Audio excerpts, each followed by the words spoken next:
रक्षाबंधन से पहले मुख्यमंत्री मोहन यादव रक्षाबंधन का लाडली बहनों को बड़ा उपहार दे रहे हैं। शनिवार को भी दमोह और नरसिंहपुर में मुख्यमंत्री मोहन यादव ने लाडली बहनों से राखी बंधवाई और उन्हें बड़ी सौगातें दी। देखिए ये रिपोर्ट। लाडली बहनों ने मोहन भैया के हाथों में प्यार बांधा है तो मोहन भैया ने बहनों को ढेर सारे उपहार भेंट किए हैं। बहनों के साथ भांजियों को भी सीएम मोहन यादव ने झूला झुलाया है। जी हाँ, सावन का महीना है, रक्षाबंधन आने वाला है, इसीलिए मध्य प्रदेश में सावन और रक्षाबंधन उत्सव मनाया जा रहा है। सीएम मोहन यादव लाडली बहनों पर प्यार बरसा रहे हैं। शनिवार को सीएम मोहन यादव दमोह और नरसिंहपुर पहुँचे। दमोह के जबेरा में रक्षाबंधन उत्सव मनाया गया, जहां लाडली बहनों ने मोहन भैया की कलाई पर राखी बांधी तो सीएम ने बहनों को झूला झुलाया और उपहार भेंट किए। इस दौरान सीएम ने लाडली बहनों को संबोधित भी किया। सीएम ने कहा कि कोई अपनी जमीन मत बेचना। मेरा निवेदन है किसान भाइयों से, आप भले ही मकान गिरवे रख देना, गहने बेच देना, लेकिन जमीन मत बेचना। जमीन के माध्यम से परिवार में कई जन्मों की पुण्य की पूंजी इकट्ठी रहती है। सभी लोग हाथ जोड़ के निवेदन है, कृपया जमीन मत बेचना। इतना ही नहीं, दमोह में सीएम ने 4 करोड़ की लागत से बने तेंदुखेड़ा और जबेरा में पुल का लोकार्पण किया। जबेरा को नगर परिषद बनाने की घोषणा की तो कहा कि आने वाले समय में 33% बहनें सांसद और विधायक भी बनाई जाएंगी। ये उनकी पार्टी की लाइन है। दमोह के बाद सीएम नरसिंहपुर पहुंचे। यहाँ भी लाडली बहनों ने भैया मोहन पर प्यार बरसाया। सीएम की कलाई पर लाडली बहनों ने राखी बांधी। इस दौरान सीएम ने भांजियों को झूला झुलाया और लाडली बहनों को उपहार बांटे। सीएम ने यहाँ लाडली बहनों को संबोधित करते हुए उन लोगों को जवाब दिया जो ये कह रहे थे कि लाडली बहना योजना बंद हो जाएगी। उसके पहले से हमारे विरोधियों ने कहना चालू कर दिया था, ये योजना बंद हो जाएगी, लाडली लक्ष्मी योजना बंद हो जाएगी, बंद हो जाएगी। 8 महीने से छोटे समय में 11,000 करोड़ से ज्यादा धनराशि बहनों के खाते में डाली गई है।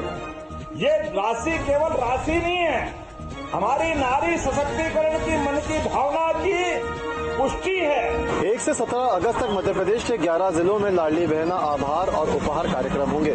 रक्षाबंधन के पावन पर्व पर लाडली बहनाओं को 250 रूपए अतिरिक्त दिए जाएंगे। आपको बता दें, हर महीने मिलने वाले 1250 से ये राशि अलग होगी। वीडियो जर्नलिस्ट अभय के साथ गौरव Gupta, news state Madhya Pradesh, Chhattisgarh. MP के भोपाल में स्कूल में बच्चों के ड्रॉप आउट कम करने के विषय पर शनिवार को सीएम मोहन यादव ने आयोजित क्षेत्र में कार्यशाला का शुभारंभ किया। राष्ट्रीय बाल अधिकार संरक्षण आयोग की ओर से आयोजित को संबोधित करते हुए सीएम ने कहा कि सब मिलकर प्रयास करेंगे कि एक भी बच्चा स्कूल में ड्रॉप आउट न हो। देखिए यह रिपोर्ट। मध्य प्रदेश के स्कूलों में बच्चों का ड्रॉप आउट रोकने के लिए मोहन सरकार कई ठोस कदम उठा रही है। सरकार का मकसद ड्रॉप आउट रोकने के साथ साथ स्कूल से दूरी बना चुके छात्रों को वापस विद्यालयों की तरफ लाना है। शनिवार को भोपाल में राष्ट्रीय बाल अधिकार संरक्षण आयोग की ओर से स्कूलों में बच्चों के ड्रॉप आउट कम करने के विषय पर क्षेत्रीय कार्यशाला का आयोजन किया गया, जिसमें सीएम मोहन यादव शामिल हुए। कार्यशाला को संबोधित करते हुए मुख्यमंत्री मोहन यादव ने कहा है, हम सब मिलकर प्रयास करेंगे कि एक भी बच्चा स्कूल से ड्रॉप आउट न हो। हमारे अपने काम का महत्व क्या है? मेरी अपनी ओर से राष्ट्रीय बाल आयोग अधिकार जो चाहेंगे आप आयोग के माध्यम से, ये पूरा प्रदेश आपका है। बहुत पवित्र उद्देश्य आप लेके चल रहे हो। निश्चित रूप से हम सब मिलकर के प्रयास करेंगे कोई भी बच्चा ड्रॉप आउट का शिकार न हो। जिसके जीवन में शिक्षा की जरा सा भी गुंजाइश है, वो अपनी शिक्षा में दक्ष होकर निकले। आपको बता दें कि राष्ट्रीय बाल अधिकार संरक्षण मध्य प्रदेश के ग्वालियर से उत्तर प्रदेश के ऐतिहासिक शहर आगरा तक अब यातायात तेज होने जा रहा है। आगरा से ग्वालियर तक हाई स्पीड कॉरिडोर बनने जा रहा है, जिसकी अनुमति केंद्रीय कैबिनेट ने दे दी है। देखिए रिपोर्ट। मध्य प्रदेश के ऐतिहासिक शहर ग्वालियर और उत्तर प्रदेश के आगरा के बीच अब पर्यटकों की संख्या तेजी से बढ़ने वाली है, क्योंकि इन दोनों शहरों के बीच की दूरी अब 2.5 घंटे से घटकर 1.5 घंटे रह जाएगी और ये हाई स्पीड कॉरिडोर की वजह से होने जा रहा है। 2 दिवसीय ग्वालियर पहुंचे केंद्रीय मंत्री ज्योतिरादित्य सिंधिया ने ग्वालियर वासियों को जानकारी देते हुए बताया कि मोदी कैबिनेट में हाई स्पीड कॉरिडोर को मंजूरी मिल गई है। 4,613 करोड़ की लागत से ग्वालियर और आगरा के बीच हाई स्पीड कॉरिडोर बनेगा। और वहीं आज ये ग्वालियर आगरा एक्सप्रेसवे जो ग्वालियर को दिल्ली के साथ केवल नहीं जोड़ेगा, लेकिन NH 391 के आधार पर नॉर्थ साउथ कॉरिडोर के साथ भी जोड़ेगा, सिलीगुड़ी की रोड के साथ भी जोड़ेगा। ग्वालियर से आगरा हम लोग 2 घंटे में पहुंच जाते थे और फिर ग्वालियर से धौलपुर आगरा से धौलपुर होते हुए मुरैना होते हुए ग्वालियर हम लोगों को 2.5 घंटे लगते थे। और नितिन गडकरी साहब के पास मैं गया था और उनको तहे दिल से आज धन्यवाद अर्पित करना चाहता हूं। प्रधानमंत्री जी के नेतृत्व में उन्होंने जो असंभव कार्य है वो ग्वालियर के लिए करके दिखाया है। आपको बता दें कि अभी ग्वालियर से आगरा जाने के लिए 120 किलोमीटर का सफर तय करना होता है, लेकिन कॉरिडोर बनने के बाद ये 88 किलोमीटर रह जाएगा। अभी 2.5 घंटे का सफर करने के बीच में मुरैना, धौलपुर जैसे शहरों के बीच से होकर गुजरना पड़ता है, लेकिन नया एक्सप्रेसवे बनने के बाद अब इस ट्रैफिक से नहीं जूझना पड़ेगा। इसके निर्माण के लिए 4,613 करोड़ की राशि मंजूर की गई है। इस एक्सप्रेसवे पर 8 ब्रिज, 6 फ्लाईओवर बनाए जाएंगे। वहीं केंद्रीय मंत्री ज्योतिरादित्य सिंधिया ने बताया है कि एक्सप्रेसवे ग्वालियर, आगरा, दिल्ली तक ही नहीं बल्कि ये नॉर्थ साउथ कॉरिडोर से सीधे ग्वालियर को जोड़ेगा। आपको बता दें 4,616 करोड़ की लागत से एक्सप्रेसवे बनने जा रहा है, जिसकी दूरी 88 किलोमीटर की होगी, जिसके बाद उज्जैन और आगरा में पर्यटकों की संख्या बढ़ती हुई दिखाई दे सकती है। News state, Madhya Pradesh, Chhattisgarh.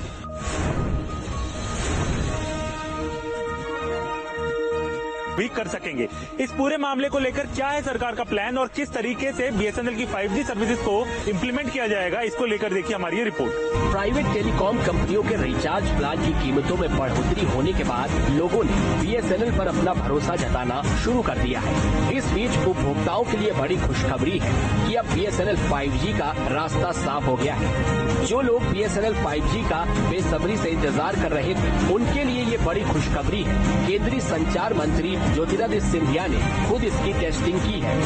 शुक्रवार को सिंधिया दिल्ली में centre for development of telematics C.DOT पहुंचे और 5G टेक्नोलॉजी का इस्तेमाल कर वीडियो कॉल सिंधिया ने खुद 5G नेटवर्क का टेस्ट किया। सिंधिया ने यह वीडियो अपने एक्स हैंडल पर पोस्ट किया है। वहीं शनिवार को ग्वालियर पहुंचे ज्योतिरादित्य सिंधिया ने कहा है कि आने वाले दिनों BSNL भी मजबूत होगा।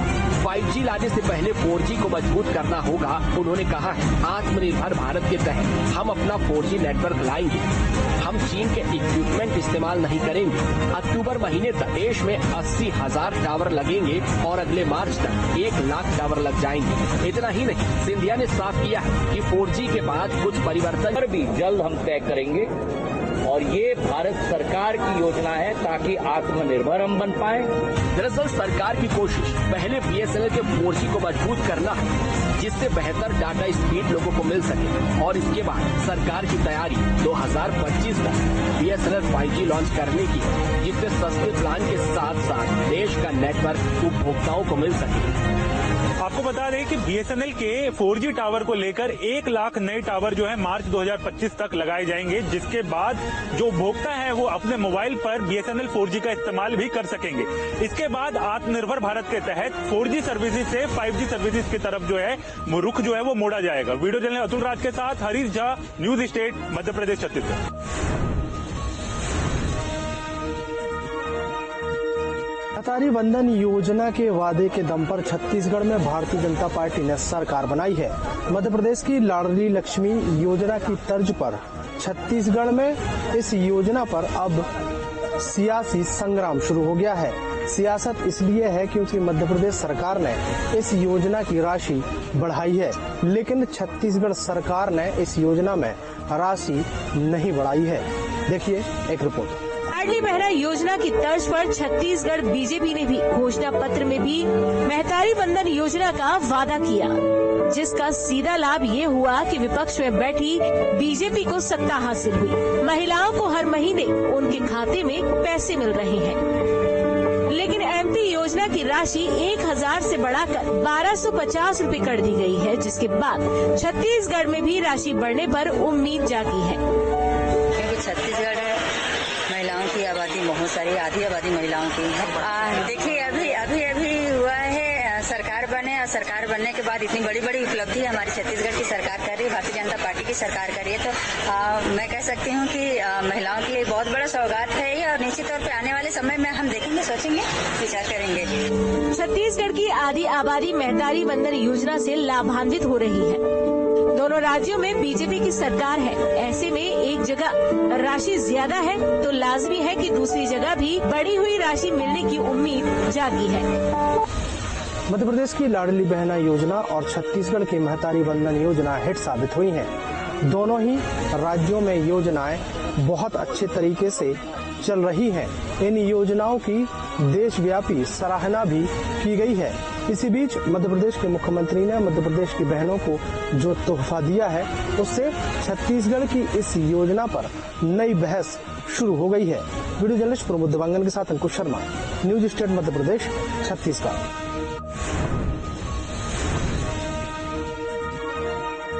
मध्य प्रदेश और छत्तीसगढ़ के कई जिलों में भारी बारिश को लेकर रेड अलर्ट जारी किया गया है। दोनों राज्यों के कई जिलों में झमाझम बारिश हुई। बारिश के बाद सामने आई तस्वीरों को देखकर आप ये अंदाजा लगा पुल के ऊपर से बह रही, चारों ओर सैलाबी सितम जारी है। मध्य प्रदेश में शुक्रवार को 9 डैम के गेट खोले गए थे, जिससे निचले इलाकों में जल भराव से आम जनता त्रस्त हो गई है। विदिशा की ये तस्वीरें विकराल बाढ़ के मंजर को बयां कर रही हैं। बेतवा नदी का जलस्तर बढ़ने से जब हलारी डैम का पानी छोड़ा गया तो विदिशा की सड़कें दरिया बन गई। अब बात छत्तीसगढ़ की करें तो राजधानी रायपुर में बारिश के बाद क्या हालात है, ये तस्वीरें बयां कर रही हैं। राजधानी पानी पानी हो चुकी है, यहाँ सड़कें लबालब भर चुकी हैं, तो लोगों के घरों में भी पानी भर गया है। लगातार बारिश ने शहर के ड्रेनेज सिस्टम की पोल खोल दी। रायपुर के दर्जन भर इलाके पानी पानी हो गए हैं। उरिया में भी कुदरत का कहर देखा जा रहा है। भारी बारिश के चलते यहाँ कई नदी नाले उफान पर और आना जाना बंद हो चुका है। मनसुख धुनहर नदी के पुल के ऊपर से पानी बह रहा है और लोग परेशान हो रहे हैं। कोरिया की ये तस्वीरें, जहां SECL आवास में पानी घुस चुका है, घर का सारा सामान पानी में डूब चुका है। नालियों से ओवरफ्लो होने से यहां लोगों के घर में पानी पहुंच चुका है। जगदलपुर में भी ऐसे ही हालात हैं। यहां महज कुछ घंटों की बारिश ने निचली बस्तियों को तबाह कर दिया। दलपत सागर के आसपास के इलाकों में पानी लोगों के घरों तक पहुंच गया। घर का सारा सामान डूब गया। यहाँ शहर के ड्रेनेज सिस्टम ने दम तोड़ दिया है और पानी घर घर तक दस्तक दे रहा है। आपको बता दें कि शहर शहर बारिश कहर बरपा रही है, जिसकी वजह से लोगों को चुनौतियों का सामना करना पड़ रहा है। मौसम विभाग ने मध्य प्रदेश के 6 जिलों में बारिश का रेड अलर्ट, छत्तीसगढ़ के 20 जिलों में येलो अलर्ट और 6 जिलों में ऑरेंज अलर्ट जारी किया है। Vinod Sharma, news state.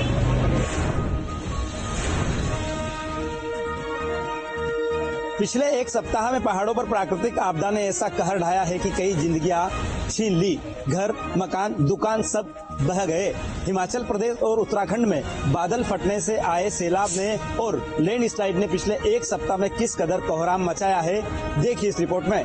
हिमाचल प्रदेश में पिछले 7 दिनों में 6 स्थानों पर बादल फटने से हाहाकार मचा हुआ है। कुदरत का तांडव तब शुरू हुआ जब मलाना में अचानक बादल फटा और पावर प्रोजेक्ट का डैम फट पड़ा। डैम फटने से पार्वती नदी में भयंकर सैलाब आ गया। बादल फटने और लैंडस्लाइड से कुदरत का खौफनाक मंजर सामने आया है। पार्वती नदी में भयंकर सैलाब आया। वहीं मंडी जिले में हुई तबाही की खौफनाक तस्वीरें दिल दहला देने वाली हैं। रामबन में जहां तहां घरों के सामान बिखरे हैं। मंडी के कटौला में बागी नाला में बादल फटने के बाद देखिए किस तरह हाहाकारी लहरों के बीच घर में एक परिवार फंस गया। आपदा के बाद मंडी में रेस्क्यू चलाया जा रहा है और मलबे के ढेर में जिंदगी की तलाश जारी है। मंडी और कुल्लू जिले की सीमा पर बनी टनल के मुहाने पर ही जबरदस्त भूस्खलन हुआ है, जिससे रोड का आधा हिस्सा बंद हो चुका है। हालांकि इसे खोलने के लिए NHAI भारी मशीनों से लगातार कोशिश कर रहा है। उधर उत्तराखंड के केदारनाथ में नीमबली में बादल फटने की डरावनी तस्वीर देखिए। इस वजह से तीर्थ यात्रियों के लिए मुश्किलें बढ़ गईं। सैकड़ों तीर्थ यात्री यात्रा मार्ग में ही जहां तहां फंस गए।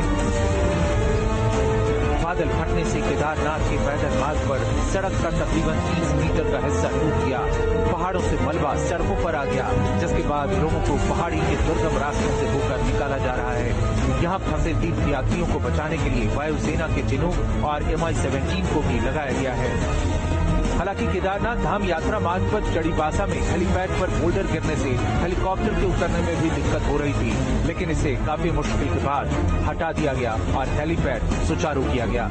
प्राकृतिक आपदा की सामने आई तस्वीरों से साफ जाहिर हो रहा है कि देश के पहाड़ी हिस्सों में भारी बारिश के बाद नदियों का पानी उफान पर है और अपने साथ सब कुछ बहा ले जाने को आमादा है। पानी की रफ्तार के आगे कुछ भी नहीं टिक पा रहा है। वीडियो जर्नलिस्ट ओम के साथ रामालिया न्यूज़।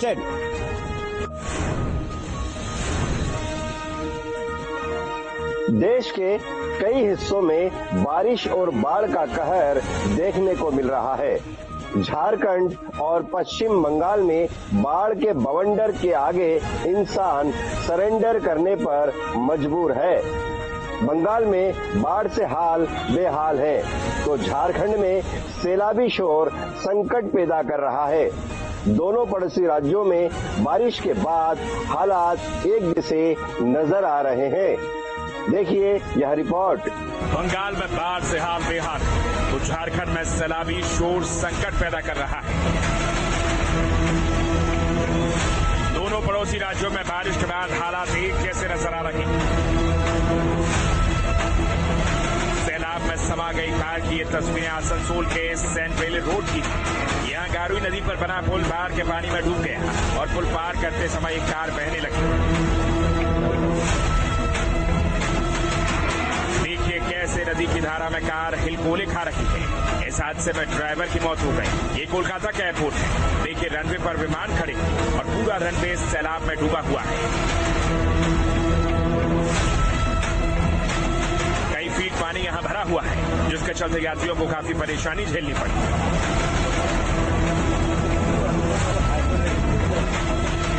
एयरपोर्ट के बाहर भी सड़क पर पानी ने कब्जा कर लिया, जिससे गाड़ियों को निकलने में मुसीबत झेलनी पड़ी। कोलकाता शहर में भी जलभराव होने से लोगों को परेशान होना पड़ा। सड़कों पर इतना पानी भर गया कि ट्रैफिक की रफ्तार सुस्त पड़ गई।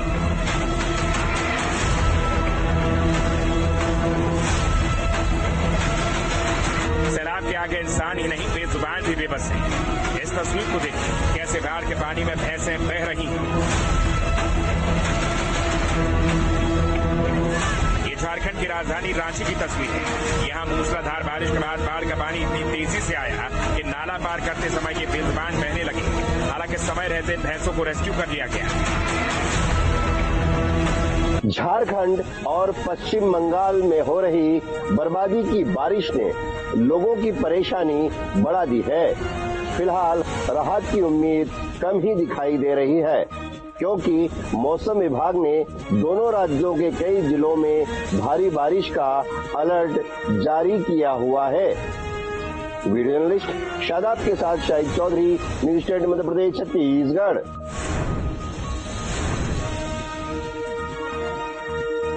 इस्माइल हानिया की मौत के बाद ही इजराइल और ईरान के बीच तनाव चरम पर है। ईरान की इजराइल पर अटैक करने की धमकी दी है। ईरान ने इजराइल पर हमले का वक्त चुन लिया है। तारीख भी मुकम्मल हो गई है। देखिए खास रिपोर्ट। इस्माइल हानिया की मौत के बाद से ही इजराइल और ईरान के बीच तनाव चरम पर है। ईरान ने इजराइल पर अटैक करने की धमकी दी, लेकिन अभी तक ईरान की तरफ से केवल चेतावनी ही दी जा रही है, धमकी ही आ रही है, लेकिन अभी तक ईरान ने इजराइल पर हमला नहीं किया है।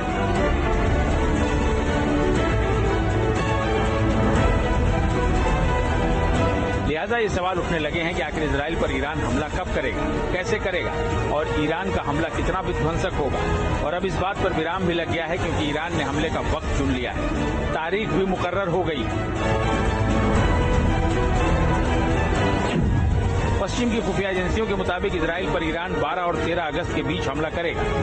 जाहिर है अब तारीख मुकर्रर हो गई है तो इजराइल भी तैयारी में जुट गया है। इजराइल की आर्मी भी एक्टिव मोड में है। आईडीएफ ने एयर डिफेंस सिस्टम को एक्टिव कर दिया है। इजराइल पर अटैक करना इतना आसान भी नहीं है। असली सवाल यह है कि ईरान और इजराइल के बीच युद्ध हुआ तो किन हथियारों से लड़ा जाएगा और किन देशों की मदद से लड़ा जाएगा। इस लिहाज से ये देखना दिलचस्प होगा कि दोनों की फौजी ताकत क्या है। आपको बता दें कि इजराइल को पश्चिम एशिया के भीतर समर्थन नहीं मिलता है, लेकिन उसके साथ अमेरिका, फ्रांस, ब्रिटेन, जर्मनी सहित यूरोप के ज्यादातर देश हैं। वहीं ईरान के पड़ोसी देशों का समर्थन मिला है, तो साथ ही रूस और चीन भी ईरान के साथ खड़े दिखते हैं। तो क्या वाकई दुनिया एक बड़े युद्ध की ओर बढ़ने जा रही है? बुलेनिस्ट नीरज के साथ Shivraj Singh Rajput, news state, Madhya Pradesh, Chhattisgarh.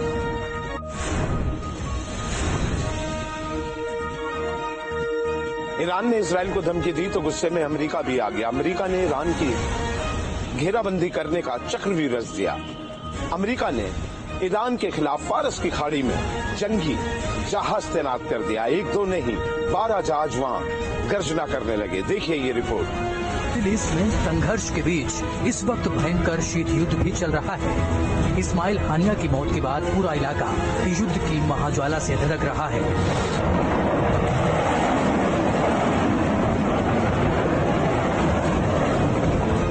Iran ने इजराइल पर हमले की धमकी दी तो अमेरिका भी हरकत में आ गया। अमेरिका ईरान को काउंटर करने के लिए एक्शन मोड में आ गया है। मिडिल ईस्ट के ज्यादातर इलाकों पर अमेरिका की स्थिति मजबूत है और अब अमेरिका इजराइल की मदद के लिए फारस की खाड़ी से लेकर भूमध्य सागर तक चक्रव्यूह तैयार कर रहा है। अमेरिका ने भूमध्य सागर और फारस की खाड़ी में 12 जंगी तोप भेजे हैं।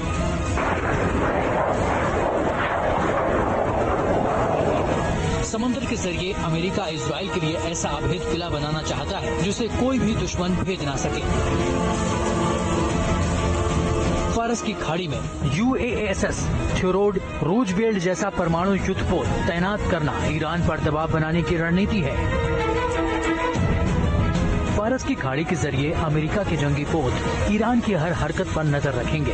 अगर ईरान जरा सी भी हिमाकत करने की कोशिश भी करता है तो फौरन ही पलटवार किया जा सकेगा, क्योंकि फारस की खाड़ी ईरान के पास है। यहाँ न्यूक्लियर पावर से लैस रूजवेल्ट जैसा युद्धपोत तैनात हो गया है।